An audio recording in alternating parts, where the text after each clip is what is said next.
Hey, we're live. Just popped in there.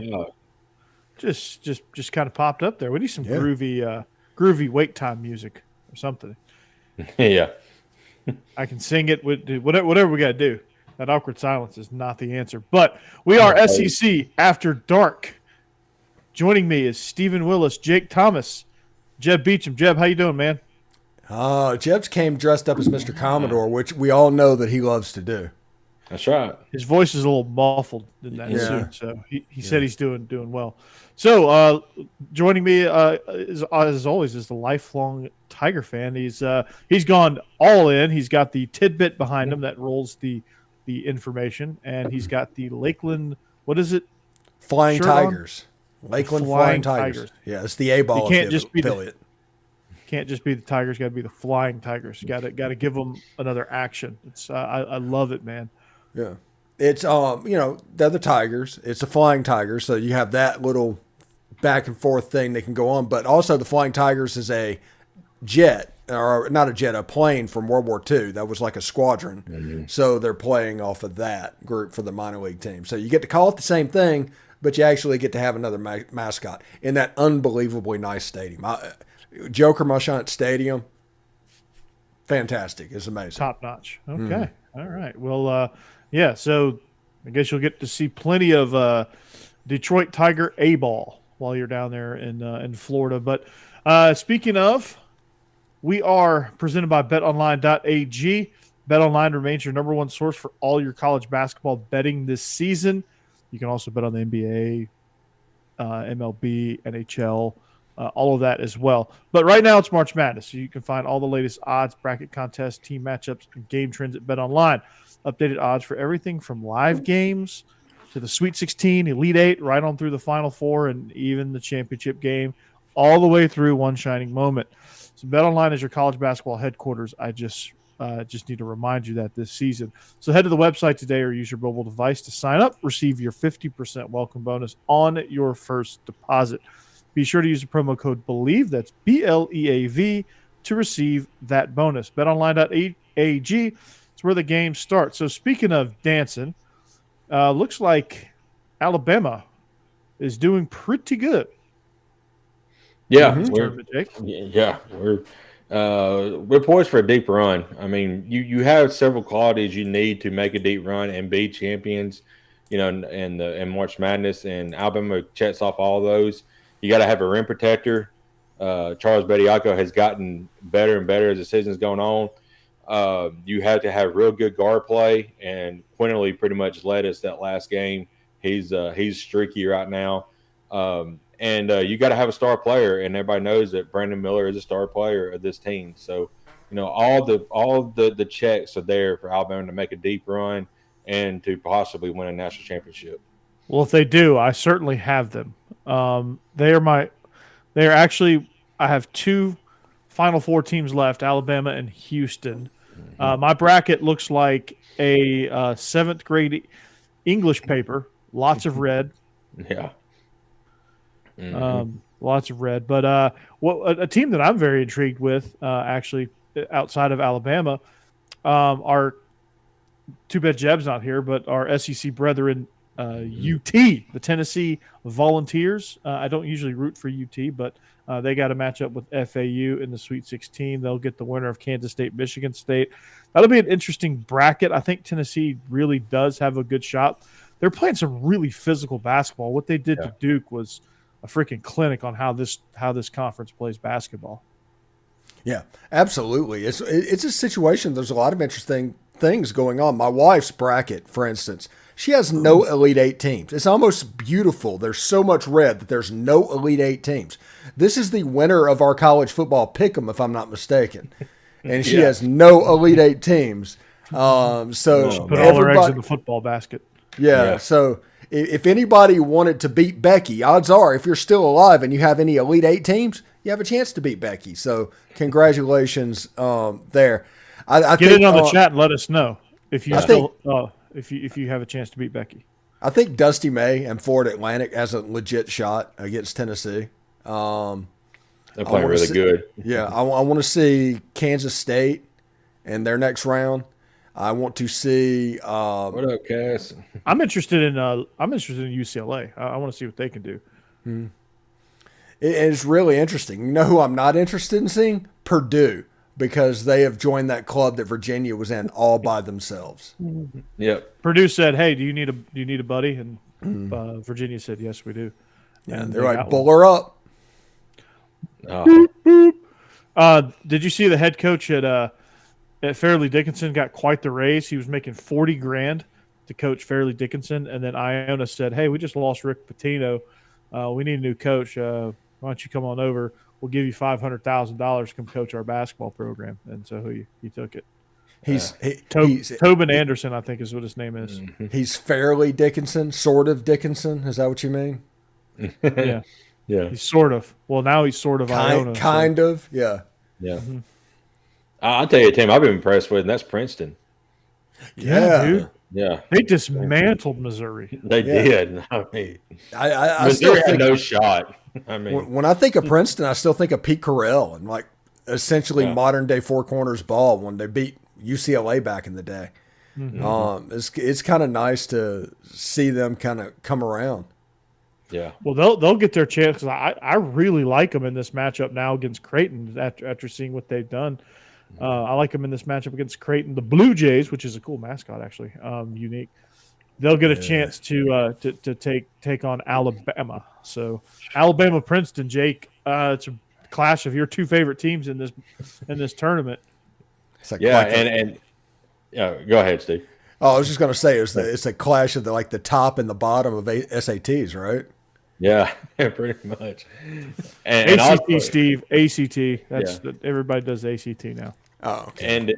And if Creighton happens to make it, and Alabama does too, then that is a rivalry game for Bama. So Creighton put us out of the tournament several years ago. Last time we was in it, made a deep run in the Elite Eight. So I'll take things I didn't expect to hear for 500, Trebek. Yeah, That Creighton Bama rivalry, man. It's a brutal one. It's a big one. Yeah, I mean it is very. Is Musselman going to rip off his shirt again for the Sweet 16? I hope not. God. Like after he beats UConn? Okay, here's my thing about that. Everybody got on to. Here's my thing. Kansas choked that away. Yeah, and so did Illinois. But everybody made a big fuss about Ed Orgeron running around on campus with his shirt off, but yet Eric Musselman just took his shirt off in front of 2,500 students and danced on a table while doing it, but nobody says a word about that.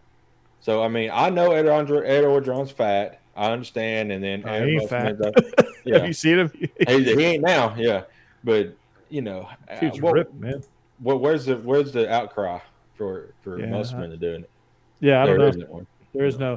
He's supposed to be a professional and keep his clothes on, but I guess right. He had like a 20-year-old kid out there. Yeah. Nate Oates is better looking than him. Oh, thanks, Cass. Oh, that is a nice little transition. Thank you, Cassidy, for coming in here and doing that. Did Nick Saban rebuke Nate Oates with his comment the other day when he actually said about his player that got arrested for weed transporting and driving his Dodge Challenger 141 miles an hour? That's putting it mildly. He's trying to recreate El Chapo, Pablo Escobar. Like that dude had some weed on him, man. Yeah, that's not important. That's not even the issue of him going to jail. Yeah, he's screwed. He's absolutely screwed. But Nick Saban said there's no such thing as wrong place, wrong time. Literally verbatim said what Nate Oates gave as an excuse for Brandon Miller. So Jake, did he dunk on him? No. It feels like it. It feels like that was intentional because Nick Saban was probably the only person in the state of Alabama that could have gotten away with saying that. Yeah, I don't think there's no there to me because Saban was with the team today and talked to him when they was up in Louisville. So, if anything was said behind closed doors, I'm sure there was, but it's all swept under the rug now because he was there talking to the team. Him and Nate Oates was laughing and cutting up together, and he spoke to the team afterwards. Saban did. So, I don't think there's anything there. Well, we all know it's our job to find something there, even if there's nothing there. That's the reason. That's what we do here. That's the reason people hate us. So we're gonna lift up the rug and we're gonna take that leaf blower and we're gonna take all of that dust back out there. Jeb, be quiet, Jeb. Stop it. Jeb, stop it. Nobody cares your opinion on this situation. Good grief. Yeah. He's just a chatty cat. Quit Googling. Yeah. Quit Googling that. No, you can't Google that. Yeah. You can't do. Good grief, Jeb. Jeb. He's you can't unruly. Google stuff in those gloves, man. You start typing things that you don't really want to type. You start typing extra X's, and next thing you know, you're on some site that you don't want to be on. That only John goes to. He was just interested in the Vin Diesel movie, and all of a sudden, singles available near him popped up. MILF Hunter. Wow. Whoa. All right, then. Okay, we are off the rails. Thank you for SEC After Dark. We made it 10 minutes. Golly. It's a new record. Yes. 10 minutes we made it. God. Thanks, Jeb. So did he rebuke him? I don't think so. I think people are just trying to look for something. I mean, it just happened to be, I think it's a little bit more coincidental than everybody wants to believe it. And I think everyone's just trying to make something out of nothing there. Totally different situation. Also, like you're dealing with El Chapo versus a guy that was, returning. Chauncey, he had a half a pound of weed and drove 150 miles an hour in his Dodge Challenger that I'm not going to say the University of Alabama provided, but it does feel like a uniform car. Mm-hmm. I mean, they're all driving Hellcats, so yeah. Dodge Challenger, the official vehicle of Alabama football. Yeah, before NIL and that was legal, everybody always used to joke because everybody that played for Alabama was showing up in Dodge Chargers and Challengers. It was like, I mean, come on. It's not like it was. Not a secret what's going on there. Right. He definitely wasn't in a Prius. Yeah. There you go, Steve. I lobbed it up and you slammed it home. So the two totally different situation. Driving 150 miles an hour with half a pound of weed, you're definitely that's not for personal use. That is definitely not medicinal. But it's also below the legal limit where he's going to get hit with trafficking. So he can still claim personal use even if he wasn't. But he had a bunch of money and guns on him too. Yeah. Don't get me wrong. Not a good dude and completely stupid. And he was going to be a 5-star going to Alabama. He was literally 3 years away from generational wealth. The fact that he couldn't wait on it and wanted a shortcut, that is completely on him.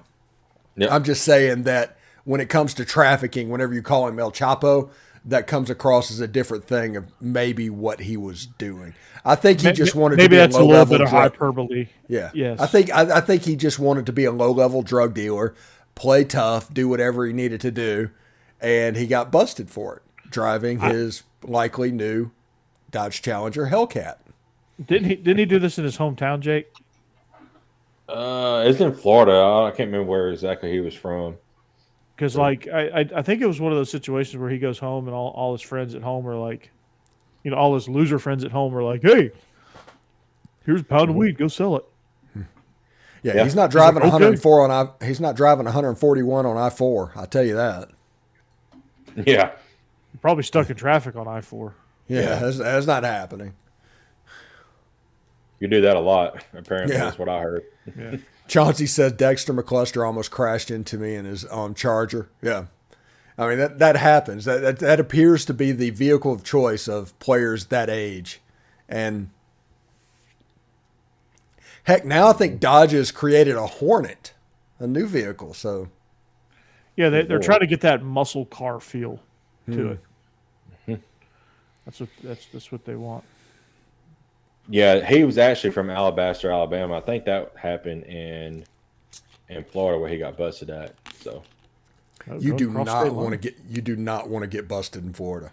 Yeah, he was arrested in Florida last Wednesday. So yeah. So does he qualify as a Florida man headline? Oh, nah. Damn. Did y'all see the Florida man headline where somebody heard a knock at the door?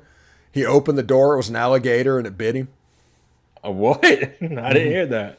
Yeah, that Holy man. quintessential Florida stuff here. I mean, That- that's that almost is the better most than me Florida seeing thing an I've ever eagle flying with a baby alligator in its claws.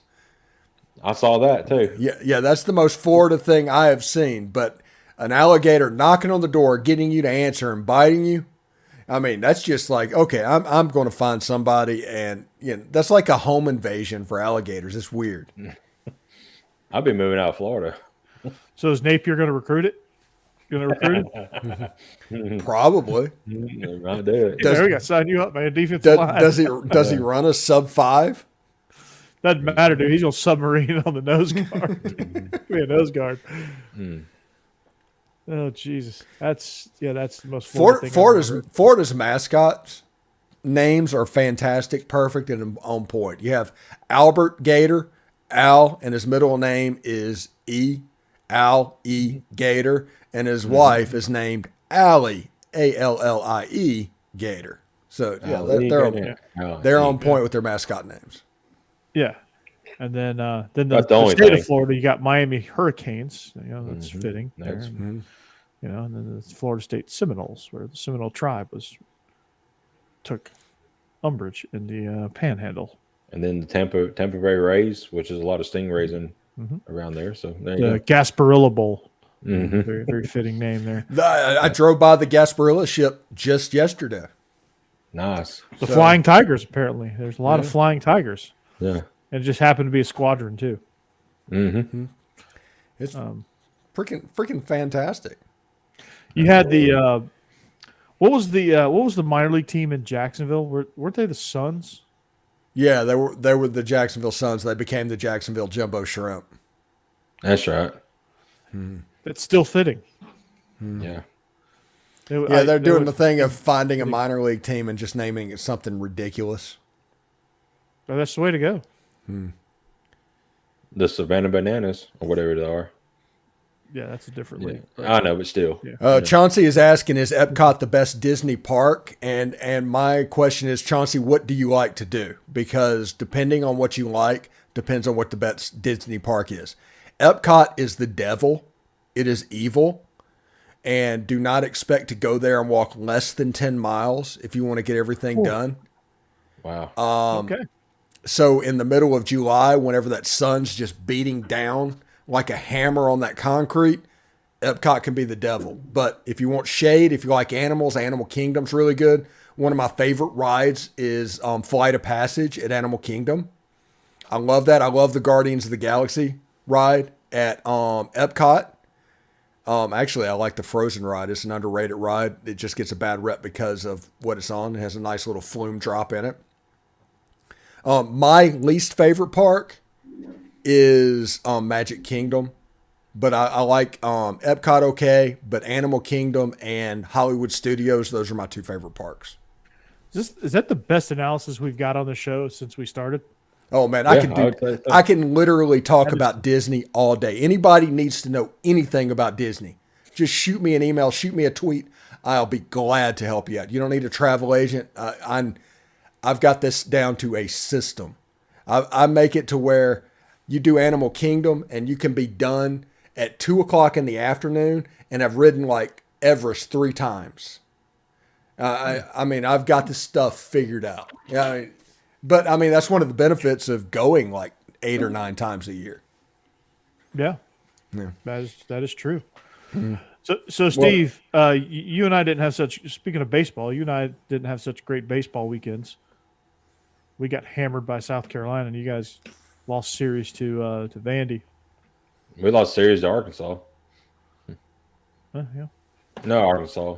It was, I'm thinking about softball. Florida. I left him Yes. speechless. Yeah, no. Chauncey's just talking about Disney, and Disney's got my attention. Yes, if you need any help, Chauncey, you want any advice on some stuff, feel free to ask me. Hit me up on Twitter. Anything like that, I'll be glad to help you out, bud. Seriously. Heck yeah, Chauncey. Yeah. Hollywood Studios, Rise of the Resistance, best ride you will ever go on. Period. Better than the Scream Machine? Anything at Six Flags can't compare with anything at Disney. You You got mean thrill to rides. tell me the Georgia Cyclone is not the best ride in the world? Yeah, I mean, it's fine. It's all good. Six Flags No is good, but it's not the same as Disney rides. Disney's theming and everything is far superior. It just is what it is. Six Flags and Universal, that is a comparison. That is apples to apples. But whenever you compare Six Flags to Disney, it's apples to oranges.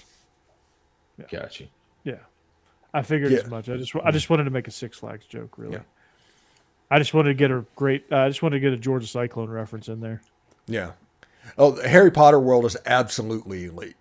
Universal is fantastic. Mario World, Super Nintendo World, when it opens up in like a year or two at Universal, they're building a whole new theme park down here. So Universal is going to have a third park with Super Nintendo World, and I imagine that's going to be fantastic as well. Oh, the whole Mario universe. Mm-hmm. Mario Kart. They have a Mario Kart ride. I'll give y'all some inside info. We actually got to bid on that job where I work at to be like one of our plumbing contractors bid on it. We didn't get it. It was a little high, but that's pretty cool because I mean there's a lot of stuff on that job. So it would have been a nice little paycheck, but we didn't get it. Yeah, I mean, it has a chance to be good. I don't listen when everybody complains about Florida and everything's going on. They're lying to you. They're trying to make the best out of a bad situation. There's a reason everybody retires down here. There's a reason everybody vacations down here. There's a reason they have everything possible that you can want. I can eat Chicago beef, that's down here. Culver's everything's down here. I can go get my gas at a Wawa. Everything is so regional. Portillo's. Yeah, Portillo's is down here. And it's just fantastic. Everything is down here. There's a reason people live here. And there's a people relocate the reason they do. And it's just amazing. I love it. There's like 3 indoor go-kart places in Orlando. Oh, man. Yeah. But it only rains for like 10 minutes. Yeah, every single day during the summer, it rains at 2 o'clock. Every day. The benefit to that is it rains so hard it fills up my pool, so I don't have to waste water filling that up. And I spend most of my time floating there watching Ole Miss college baseball. This year I'm going to watch the MLB package, and I'm just going to be floating around the pool with a beer in my hand, and I'm going to be living the good life. Welcome to the good life. Is it warm enough yet for you to get in the pool yet down there, Steve? I have already been in the pool this year. I went in February, but we had that cold snap that just went through. Right. And so now I can't get in the pool again. The water temperature is about 71 degrees, but it got up to like 78 degrees. And I was able there's to a new TikTok trend, so you could definitely get in the pool now. No, like I do not do I do not TikTok trend. I'm Stephen Willis. Yeah. It's cold water plunge. Go Tigers. Yeah. TikTok trends are basically a stupid person initiation test. If you do it, you automatically don't get any benefit of the doubt from anything on anybody. Yeah, seriously. Yeah, it's your team. I don't have time for that. Yeah. It's some of the dumbest. It's like that milk crate challenge. Oh, I want to send my femur in through my ribs, but yeah, I'm going to do this so I can make a 2-minute video on TikTok. Yeah, it's stupid. Yeah. Hey, my femur came out of my right shoulder. My left femur came out of my right shoulder. Yeah. But I got 1 million views. Yeah. Now I can use that money to go have surgery. You know. By the way, our boy Jake Crane had a day today. Yeah, I saw that. And I did not see that. Apparently, the person who wrote it was from Ole Miss. He worked at Ole Miss. And it was essentially, it was a political issue. That was the issue that he had with it. It was the fact that he works for Ben Shapiro's podcast network. Mm-hmm. And I've had Jake Crane on my show. I've had Stuart Stevens on my show. That's the Lincoln Project. That's very much the opposite of the Ben Shapiro wing of that party. And then, like I said, if Nancy Pelosi had something valuable to say about Ole Miss sports, I would invite her on my show. I don't care what you say politically. I care what you say about Ole Miss sports. Yep. Just because you're an expert or thinking about one thing that does no bearing on what you think about this. And I do think that this whole politics is a team sport thing that this country has just embraced over the last 10 years is unbelievably toxic, and I am just not going to play that game. Wow, Dr. Tired. I'm reading this now. That's why I don't claim to be a Democrat or a Republican. I'm going to say I'm an American, that's what I am. All I care about, I don't care what you're famous for. I care about your take on Ole Miss sports. That is all that concerns me. I'm not calling to get your opinion on global warming. I'm calling to get your opinion on the Ole Miss linebacker situation, and politically that has no bearing. Right. Yeah. Yep. Well, he's trying to help fight wokeness in sports all day, trying to push something they're paying for. Oh, Chauncey, they didn't say anything about our school. It was somebody from our school talking about Jake. Yeah. Is it Hottie Toddy Strohs or whatever? No, that's Kara. She's on my show. That's Kara. Yeah. Is that Kara? Yeah, it's Kara. Kara's cool. Yeah, I like Kara. Mm-hmm.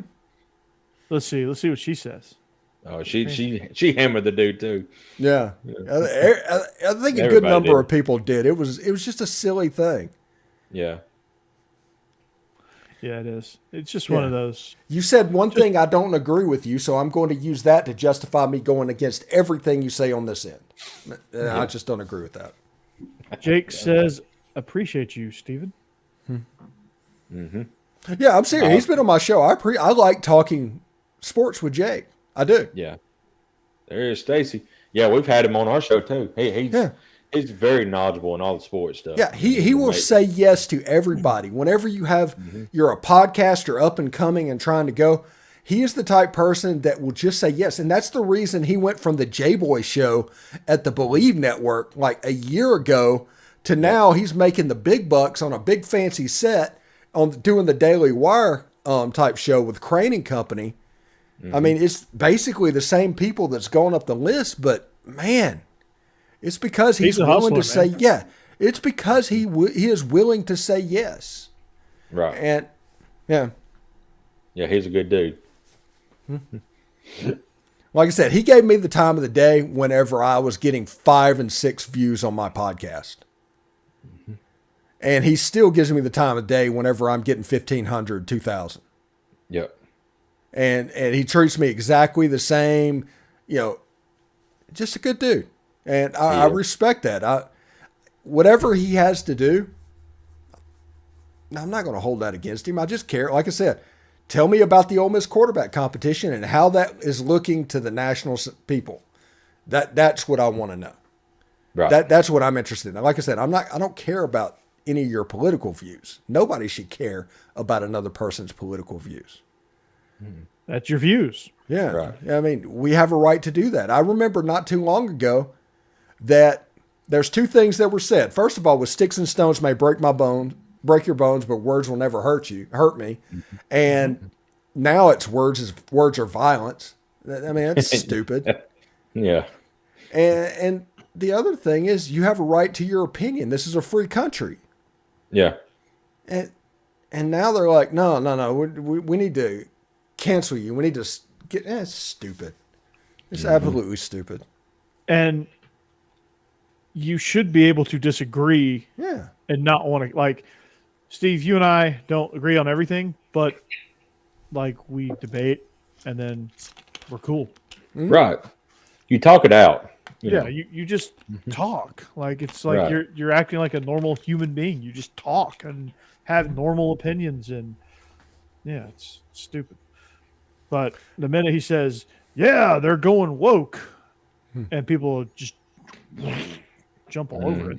Right. And not just Jake, but everybody. I agree with Jake. Men should not be allowed to be in women's sports. Biologically, men are built differently than women. Mm-hmm. If you want to sorry about it. Yeah, if you want to make women's sports meaningless, allow men to compete in it. And I'll say about I have never been one to watch a lot of women's college basketball, but I've been watching it since the tournament's going on. I mean, there's some really great women athletes that in this tournament, and I mean it's just fun to watch. A lot of good girls out there playing and stuff. So let the girls be girls and let guys be guys, and stay in your own lane and stay in your own sports. And everybody's like, well, they should be allowed to play sports just like everybody else. It's like they can, right? And they do. Yeah. I mean, both sides have sports. Right, exactly. Chauncey asks, why does Chris Lowe think Spencer Sanders is our quarterback? I think Chris Lowe has been told something by Lane Kiffin. We'll see. There still has to be a competition, but I think that I don't think he just came to that opinion on his own. He just said, hey, I'm going to go with Spencer Sanders. I think he has known something along the way, but like I said, there still has to be a competition. And It's he does still say early though, right? Yeah. Oh yeah. There's only been one practice. There's only been one practice. There's still 14 more left. Speaking of quarterback competitions, I'm starting to hear a lot of good things about Brock Vandegrift at Georgia. Really? Like he might be taking the bull by the horns in that competition. Like they're But saying that he's really looking, happened. huh? But that really happened. Yeah, It's a metaphor, but that really happened. it's mentioned. Yeah. At first, I didn't get what you were doing. I was like, yeah. I honestly, out of the three of us here, all three of us have QB competitions this spring and this fall. So Yeah, what's going on with Bama's? Milroe took first team snaps the other day in practice, but it's still early. I mean, it's going to be throughout the spring camp and summer and fall until somebody takes over. So Yeah. This is absolutely hilarious to me. And I don't know if you guys get it on y'all's show, but for me, Auburn people hate me for whatever reason. They hate It's me. hilarious, dude. it is. Yeah, I mean, it is a legit thing. And there's people always in my comments, and they are actually upset that Lane Kiffin is not going to name a quarterback in the spring because nobody has a chance to transfer and deal with their freaking mid-quarterback situation that they have over on the Plains. Right. It is just hilarious. They're genuinely upset. TJ Finley's taking 1 reps. Yeah. Yeah, and they're sitting what's going on, but they're genuinely upset that Lane Kiffin would have the audacity to not name a quarterback early because that quarterback then, the losing quarterback would not even be able to go to Auburn. These are the same people that will tell you that Auburn is a better program while at the same time hoping to get your backup quarterback before fall. Yeah. Yeah. That's about where they are. And Stacey, it's because I am. We just came off spring break, and it's been an exhausting week. So, yeah, I am tired. AF. So, Yeah. And Auburn hates anyone and everything that is not part of the Auburn family. Yep. family. Fanbase. Is that him trying to type in Brian Kelly accent? Zach Blackerby, my manager, got this and sent it to me. It's an autographed picture of Hugh Freeze. Oh, man. I love that, dude. That is awesome. Yeah. Where does that go in your background? It goes right over in the corner by my Ole Miss sign. It's on this side. Okay. Did you just hit a flex on us? Yeah. They're showing off the guns, man. Yeah. It's the gun show, buddy. What record would Mississippi State have to have next season for the fans to turn on Arnett? I think it's going to be tricky for Zach Arnett because he can't do the thing where he blames his misfortune on Mike Leach because of what happened. Mm-hmm. Yeah. You're not going to be able to play that game like a normal new coach. I think 4-8. Some legit questions will have to be asked.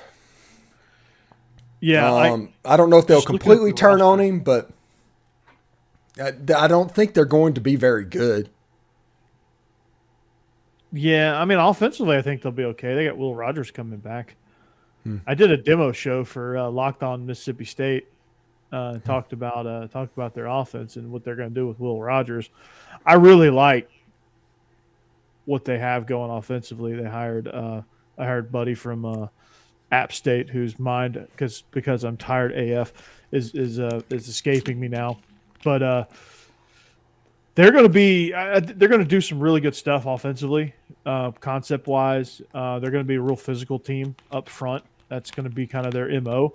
Defensively, I kind of worry if they're going to be able to stop people, and depth wise, the SEC is just going to be too strong. I think the West is going to be stacked, and they're going to struggle. Yeah, the West is going to be stacked. Yeah, and one thing that if you're a running back at Mississippi State, hey, get excited because you're about to run the stretch play over and over again. Mm-hmm. Yeah.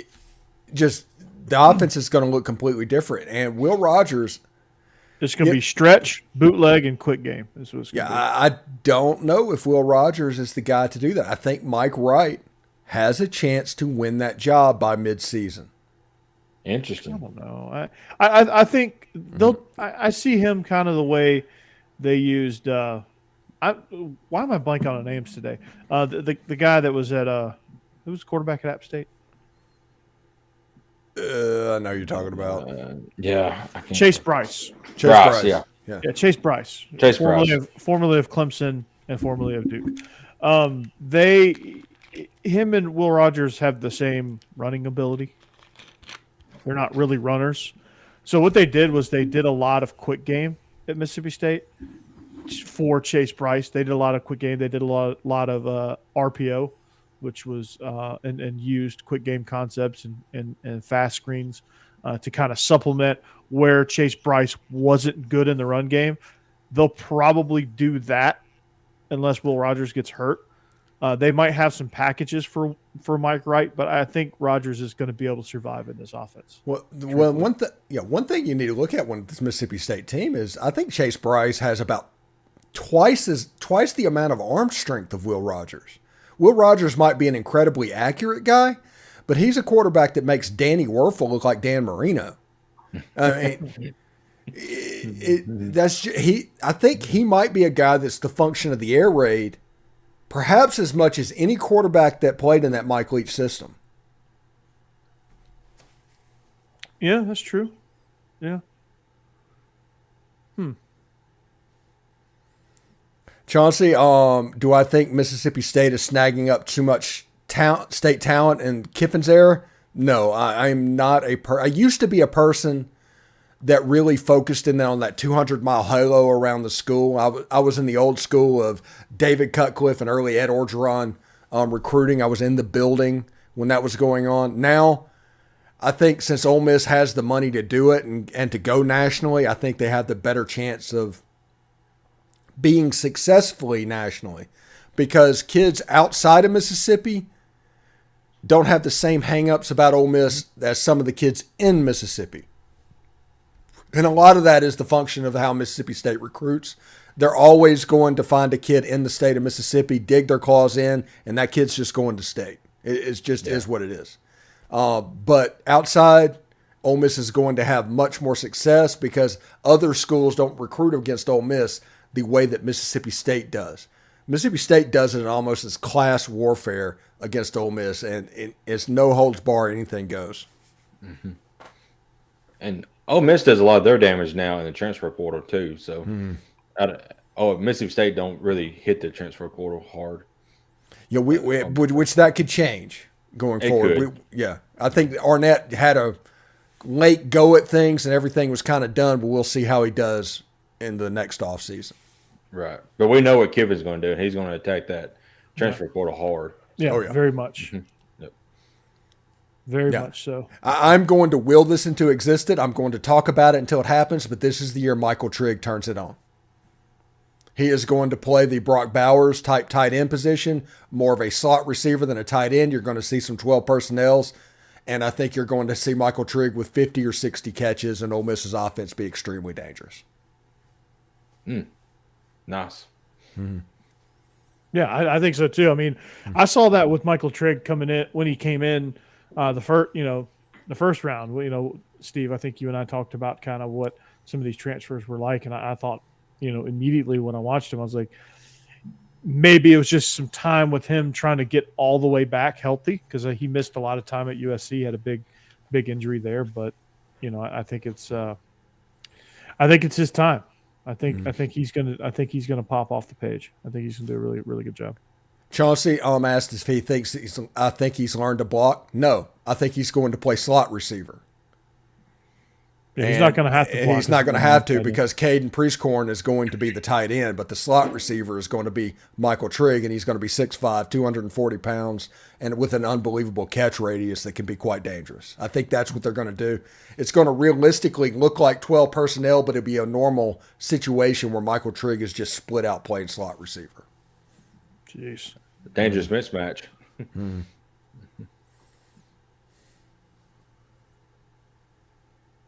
Let's see. Yeah. In-state recruiting success in today's age of college football is extremely overrated, especially among the Power 5 schools. Yeah, if you're in the Big Ten and the SEC, you almost don't have a home recruiting territory. Not anymore. It's completely spread out and national. Now, I say that to say this, basically. Mississippi is absolutely loaded this cycle. We're talking like 15 4-star players and 2 5-stars. Nice. So if there's ever a point to have a home recruiting territory, it's going to look like Kiffin pays more attention in state, but that's just because there are so many good players in state. I don't know if there's some sort of philosophical shift.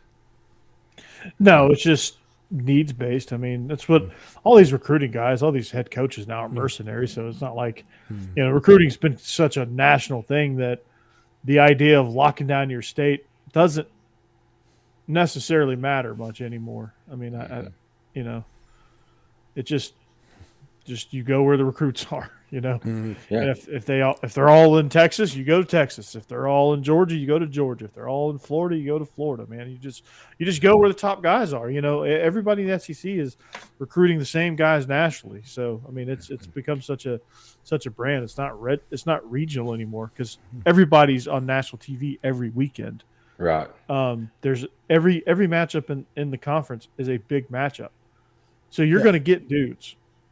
I mean, it's going to be it's a no-brainer. Like you're going to be if you finish 6th in the country in recruiting, you're likely 6th in the SEC in recruiting.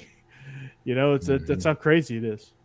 And you get a situation where like Lane Kiffin could sign 18 high school players, and you're going to have all these people and all these think pieces from media members around Ole Miss that are going to say Lane Kiffin changed his philosophy. No, they were just available and there.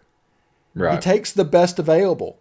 If he misses, let's say he misses on Kamarion Franklin. He gets Jamonte Waller and misses on Kamarion Franklin. And he looks out and he's like, okay, I need another defensive end, but there's not one in Mississippi. So you know what? I'm not going to sign this 3-star out of Holmes County. I'm going to go into the transfer portal. That is the point where that number is going to change. It could be Kamarion Franklin 1, a transfer portal target 2. And then that's the way this works now. And it's not just a Kiffin thing. That's just the way recruiting works in general. Like JUCO is almost going to be completely obsolete. High school recruiting is going to change because you're not going to take guys. You're not going to take chances on guys just because they're in state and you want to build that pipeline. Because they could go sign at Southern Miss, and then you'll get them in the transfer portal if they hit. You'll get them in the transfer portal a year later. So it's not like you're going to ever miss out on that guy. You'll have multiple chances to recruit him through the portal, if that's the case. Yeah, and this is something also I think people in Mississippi need to realize, and people following Ole Miss football need to realize. If that 3-star out of Holmes County, Ole Miss doesn't need to sign him now. Let him go to Louisiana Monroe. Let him go to Southern Miss, South Alabama, Troy, that type of school. And if he can play when he develops, go get him then. Right. Don't waste a scholarship developing that kid for 2 or 3 years. Just go get him after 2 or 3 years when he can help you. And your program as a whole should raise up. And I mean, if you look at, I got into an argument today on I'm not supposed to get into an argument, but I got into an argument about recruiting today. And it was mainly somebody talking about how poorly David Cutcliffe recruited at Ole Miss. And I was like, no, David Cutcliffe did not recruit poorly at Ole Miss. And it's like, he needed a Manning to win. And it's like, no, he misevaluated Michael Spurlock, had one losing season, and less than 12 months after winning 7 SEC games, which no other coach in Ole Miss history did, he got fired. You know why he got fired? He interviewed for the Kentucky job in 2002, and people in Oxford had long memories and tried to run him out of town. But recruiting, my point is, recruiting didn't really change because Ole Miss back then was poor. It was a poor school. It did not make a lot of money. When I was at Ole Miss, the athletic budget was $30 million for every sport. Now the athletic budget is about $110 million, and that's in 15 years. When Ole Miss got money, Ole Miss all of a sudden started recruiting, started beating Alabama, started going to Sugar Bowls. It's all about money. It's all about prestige, because I'm not talking about money to pay the players. I'm talking about money to become a national recruiter. You don't have money to recruit nationally and do what you need to do because it might be a smaller pay. Once that pie got a little bit bigger, they were able to expand out, had a little success with it, and now all of a sudden Ole Miss is a completely different program than they were. But anybody that compares Ole Miss in, honestly, 2007 to what they are now, they're missing what is going on, in my opinion. Yeah, it's budgets, it's people, it's personnel, it's being able to fuel a plane to go to Oklahoma to go get a guy out of Tulsa. It's able to fly down to Tampa to get some guys out of Plant City, and you're good. Blam. That's sorry. My wife does that. My wife does that every time we go through Plant City. My wife is like, "Whoa, Plant City, wham blam."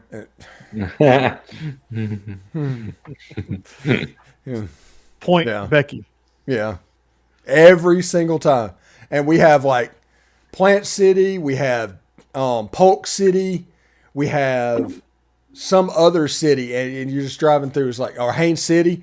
Every one of them, she does it. It's like, okay, come on. The song wasn't that good back. In her opinion, it was. Chauncey, Mississippi kids help with the overall culture of Ole Miss football tremendously. In the age of the transfer portal, I don't know. I mean, Yeah. those kids can walk on. You have a situation where you don't have programs anymore. There are people trying to still do stuff with long-term goals, but the reality is this year will be the 2023 football team. And then players and staff will turn over before the 2024 football team. And players and staff will turn over before the 2025 football team. And that's just the reality of what goes on. I know people saying that Mississippi NFL kids light, and high school honestly, man. kids, need to be in there to set the culture so you have a baseline of what everything needs to be. I just don't know if that needs to work. And honestly, Lane Kiffin's making $9 million a year. I don't know if I need to care if it works. This needs to be something he figures out. And that's just my opinion on that. Yeah, programs don't exist. It's all different.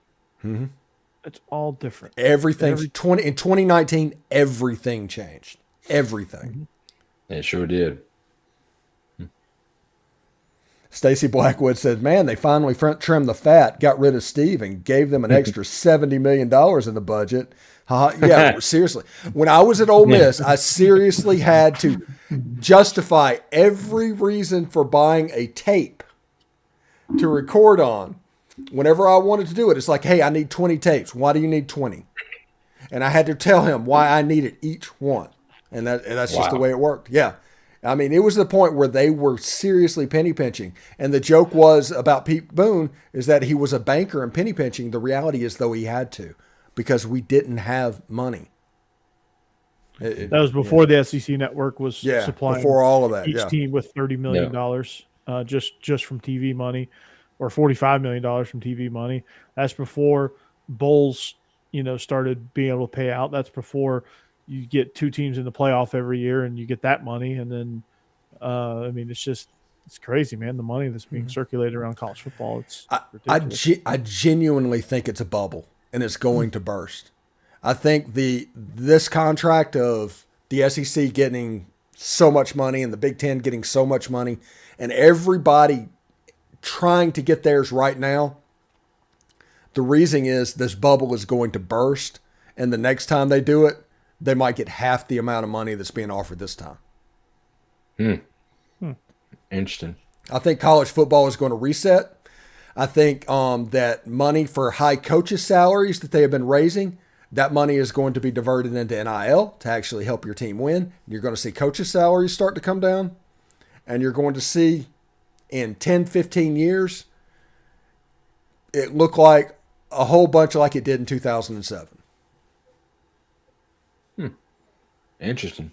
Well, that's an interesting point there.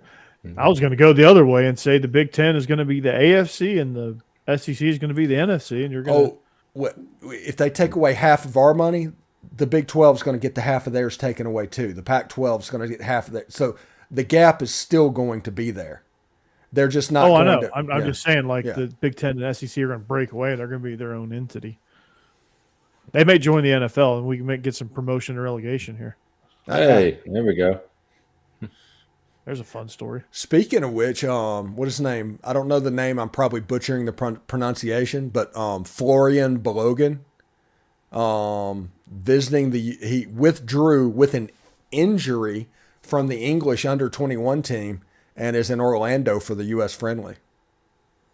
To go watch it. So, he's got 20 goals in France this year. 1776 strikes again. So don't tread on me. Yeah, it'll be pretty interesting. And I'm pretty fired up about where I live because between Orlando, Tampa, and Miami, there's going to be a U.S. soccer game somewhere around there. So we'll see exactly, I like going to those games. Those are one of the sporting events. So are you going to be an Orlando City fan? No, enter Miami. But it's right down the road, though. Yeah, no, I can't do that because of my Atlanta thing. And Miami's got the most awesome pink uniforms ever. It's amazing. The Pepto-Bismols, yeah. Yo, my goodness, they're awesome. All right, I need to dive into this. How is Orlando like Atlanta? Atlanta's rivals Orlando. So whenever I was doing the Atlanta thing before the surgery, it was already built in. They're kind of like the Blue Jays. I just hate them. Because you're a lifelong Tigers fan, and that's their biggest rival. No. I hate the Toronto Blue Jays from back before the strike. Yeah, there's a real hatred there. Yeah. What? Yeah, because you're not a Braves fan. So but I can see 92. You hate him because Joe Carter. No, I hated the Sky Dome. I hated the whole 9 yards. I thought the Sky Dome and that stupid fake turf was absolutely awful. I just did not like the Blue Jays. I have never liked the Blue Jays. And the 94 strike, that whenever baseball lost me, I was rooting for the Expos. So out of my team from Canada that I look for, I kind of rooted for the Expos over the Blue Jays. They were loaded. They were stacked, dude. Oh my goodness! They were going to win the World Series, and that just got robbed from them. And now they're the Nationals. Yeah, screw them. I hate the Nationals. Yeah, me too.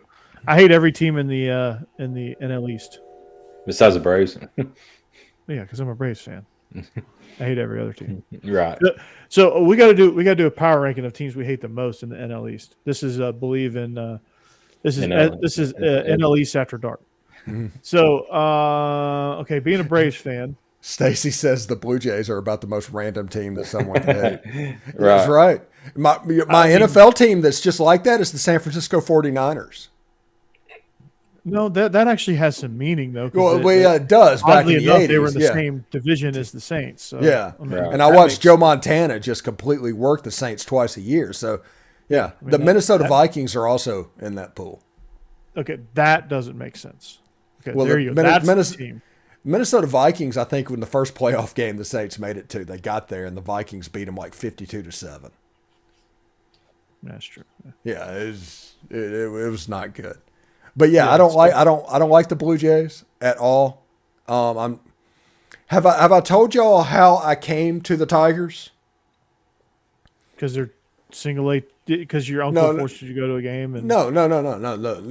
When I went to the game, I was like, hey, I think I'm going to go all in on the Tigers. Okay. or not the Tigers. I'm just going to go all in on baseball, but what should I do? So I thought, first of all, I was like, should I pay attention to the teams I paid attention to before the strike? And I was like, no, probably not. So the Cubs and the White Sox were out. I actually followed both of them. I was a WGN fan over TBS. And the second thing is I decided I wasn't going to glory hunt. So no Astros, no Phillies, no Braves, no Yankees, no Dodgers, no Cardinals. All of those are out as well. And the third thing was like the team could not be in the Pacific or Mountain time zone, because in the Eastern time zone, that could be a bear if you know. So but those it would be out. pretty sick to be an Angels fan right now with Ohtani and Trout. See them go 55 and 110 with those two players on their with the team. two best players in baseball. Yeah. I mean, my God. Ohtani might be the best player of all time. And the fourth thing that I came up with was the spring training had to be in Florida, because I wanted to experience spring training. I had a blast at the ball game. I wanted to be able to do that. And there's so many teams relatively close by, that doesn't necessarily limit it. So it came down to the Minnesota Twins, the Baltimore Orioles, the Detroit Tigers, the Washington Nationals, Yeah. and the Toronto Blue Jays. And I eliminate the Toronto Blue Jays, obviously, because the reasons I just talked about. Right. So it came down to those four teams, and I started thinking about it. I was like, well, the Tigers are right up the road. They came up. So we started watching them, and I was like, okay, we're going to do this. Tigers are picked. Monday or Tuesday, I've got the Locked On Tigers host going to do a crossover with me and initiate me on a Detroit Tigers fandom and what all I need to know. So does this mean? So no, hold on. So does this mean now? Are you going to go all in on Detroit? Or are you going to be a 3-1-3 guy? No, I'm a Saints fan. The only thing that could happen was NBA. Hey man, we need you in the Motor City, man. We need you to be a fan. Yeah. One ass cheek, three toes. We're kicking ass. Tigers, Saints, Ole Miss, Inter Miami. Oh man. I mean, perhaps an NBA team will pop up, but most likely I would just root for the Magic or Heat because they're local. Yeah, I was going to say Magic. That's definitely not glory hunting there. Yeah, and one cool thing is with Major League Baseball changing the way they schedule, and every team plays every team every year. One of the things I want to do is I want to just go to Rays games and in spring training and try and see all 32 teams. And I've already hit like 6 of them. But it'd be interesting to see exactly what happens, because like the Tigers, I'm going to go see them when they play the Miami Marlins. I'm going to go down to Miami at the end of July and catch a game. Nice. Yeah, see that monstrosity of a whatever they call that in center field at their ballpark. What's going on? I watched the World Baseball Classic. I have no idea what you're talking about.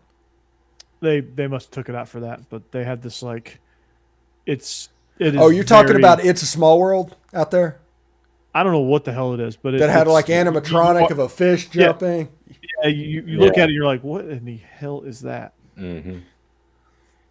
This is part of my NL East hate here. So like the Marlins said, but they're on the bottom of that list. Like, I hate them the least. Yeah, out of all the NL East teams, because they're just irrelevant. They're harmless. Yeah.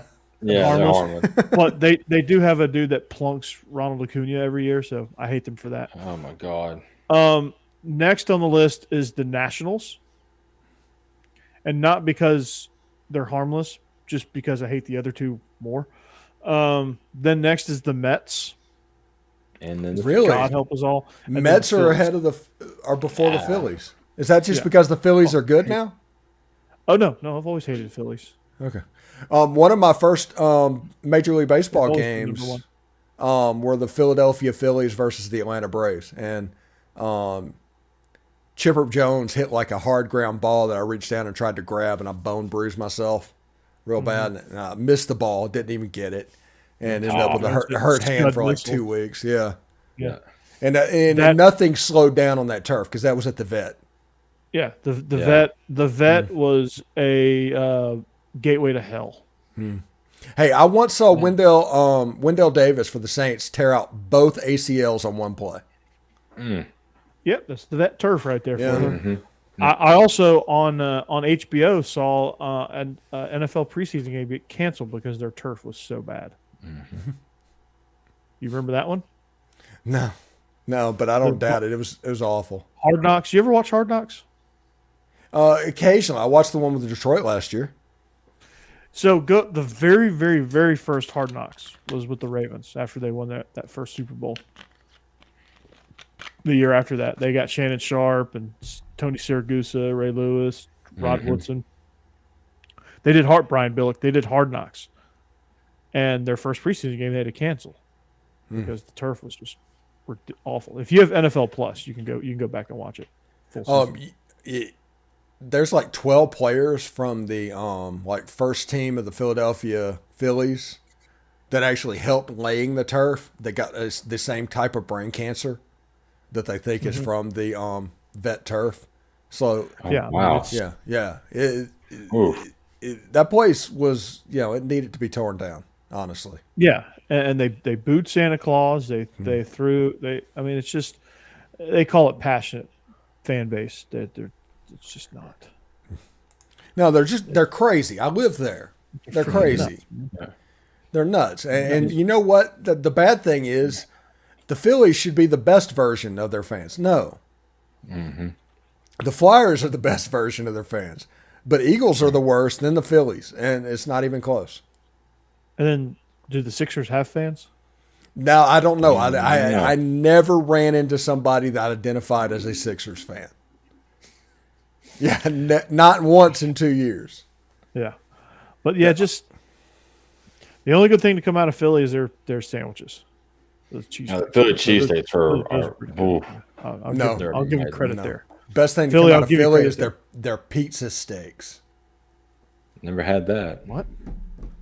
It's a cheesesteak, but it's done as pizza, marinara sauce, cheese.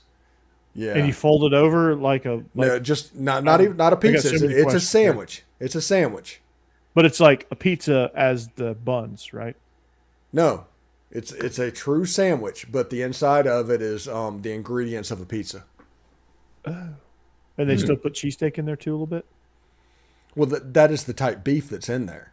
It's just marinara on top of it, cheese on top of that. Oh. That's a game changer. Yeah, okay. Yeah. All right, there's a place right down the road from me. It's a Philly thing. It's a food truck. Started by a student from TSU. Kills it, dude. This place is awesome. You need to ask him about that and see if he makes it. Next time I'm there, I will ask. I'll say, do you have pizza? Do you have a pizza Philly? Yeah. Pizza steak. Just pizza steak. So, okay, let me ask you this, because I have a hard time believing that this is an authentic Philly thing. But is there a thing called water ice? Yes. And it's pronounced water ice. Water ice. All right. Explain water ice to me. Let me see if this is a snow cone. Authentic. It's a snow cone. Okay. It's basically all it is. You put ice on a cup and then you put the flavor on it. It's a snow cone. Okay. Yeah. Yeah. But yes, it's called water ice, which actually is water ice, but they pronounce water as water. Yeah. Water. Is it the same accent as people from Pittsburgh that No. refer to themselves as Yinzers? No. It's different. Yeah, once you get over to Pittsburgh, you start getting that Midwest accent. But if you But Philly, you get that Northeastern. yeah, it's almost It's like a blend of the two, right? And there's also some Maryland accent in there as well. It's like halfway in between New York and Maryland, and those are two just horrible accents. Oh my goodness, it's just a mess. Oh God, yeah. Yeah, Cassie said we had a yummy pizza place close to us. They make Chicago style pizzas. You know, the deep dish pizzas. They're really good With the sauce on top. Yes. Oh man. It's like backwards. Chicago style pizza is called casseroles. Yeah. Yeah. Steve, are you a all right, let's have a pizza discussion. We're going overtime here. Yeah, I am New York style all the way. Fold over the pizza slices, the whole 9 yards. That's the way to go. That's how pizza's meant to be eaten. Not deep dish, not Detroit style. Just I don't know. Jets is pretty good. I like me some Jets. Jets is not good. But down here where I am, it's absolutely fantastic because you have all the New York transplants that have moved down here. So in my town, there are 4 different New York style pizza places, not including the normal stuff. Nashville. Yeah. Yeah, but I'm talking about like all the big box chains. You know, the big chains like Papa John's, terrible. Domino's, terrible. Jets. Yeah, Jets is good. You know, no. It's good for If you need something to tide you over, Hungry Howie's will do it. It will remind you of the way Chuck E. Cheese pizza tasted when you were a kid. Ugh. Well, when you were a kid, it was magical. Yeah. It's a straight nostalgia trip. As an adult, it's nasty. Pizza Hut down here is actually legit. Really? Up in Smyrna, up in Tennessee, it was garbage. Down here, man, you get pizza, you have to let it cool down by the time it gets to your door. I mean pizza down here, they do not joke around down here. Yeah, I mean, you got that's one thing Yankees really do a good job of is pizza. But like in Bellevue, Jets is the place. Although Tailgate Brewery has really good pizza, and theirs is you fold it over. Costco has really good pizza, by the way. We have Hunt's Brothers around here that's really good. Yeah, that was started by a Father Ryan grad, Steve. Hunt Brothers. Yeah, they were my client whenever I worked at Dell. Yeah. That's why I thought you would appreciate that. Yeah, Father Ryan. Wait, Jake, isn't that gas station pizza? It is, but it's really good. Okay. Really good. That's what they marketed to. Hey, Chester's Chicken, by the way. Never had it. What about that gas station sushi? Oh, gross. You know what else is good down here that was not good in Tennessee? Jersey Mike's. Oh, interesting. Steve, are you still a Jimmy John's dude? The nearest one is in Bartow, 10 miles away. So I have other opportunities for sandwiches around here. I just think it's so mid. Well, the Jersey Mike's, the reason I like Jersey Mike's is not Jersey Mike's, but Jimmy John's is that they delivered. Yeah, I mean, it wasn't that it was good food. It was just, I didn't have to go anywhere. Yeah, that wasn't worth it to me. Yeah. Sub sandwiches, I think Firehouse. Love Firehouse. Walking dog. Firehouse is that's top notch right there. That's I get the Reuben there. I love me a good Reuben. Good. The Reuben there is outstanding. I'll get the steak and cheese or the hook and ladder. Yeah, my wife gets the hook and ladder. I always get. I don't even know what the Reuben is called. I just know what it's called. Isn't that play where I run around and act like I'm lost? Yeah. Oh. No, dumbass, you're getting the ball. Also down here, there's a place called Manny's Chop House. That's a chain that's just in this area that I'm at. Pretty good steaks, man. And if you want breakfast, there's I could name 15 places that serve breakfast as a diner within 5 miles of my house. Do you is Skillet's like a Florida chain? Do you have Skillets? You talking about Iron Skillet? Is that the buffet place? It's called Skillets. And that may be a South Florida thing. That could be a Naples type deal. Yeah, there's like 2 of them in Naples. That's really good. Up here we have Fred's Market. They do like the Skillets. They do like it's like on a bed of potatoes. You get bacon, egg, and cheese on like a bed of potatoes, and it's like all mixed up. It's pretty good. They bring it to you in a skillet. Okay. Pretty good. Almost like an omelet. No, it's not an omelet at all. The one Because problem the egg is over easy or over medium. the one problem that is down here food wise that you guys don't have to deal with is the Mexican food is not as good as Tennessee. Yeah, we have Mexican like right 20 here. Mexican options here in Bellevue. Yeah, we got several around us too. What about the Greek food? Do you like Greek food? They have several Mediterranean places. I do not like Greek. You know how I am eating. I don't know. You surprised me when you started liking hibachi. And Well, you started y'all liking, remember like, Japanese food. remember y'all had to twist my arm to go to a hibachi place, I know, Steve. and it took. That's why I'm what surprised. Didn't it take John getting laid off Yeah, for me to do that? Yeah, and you liked it. yeah.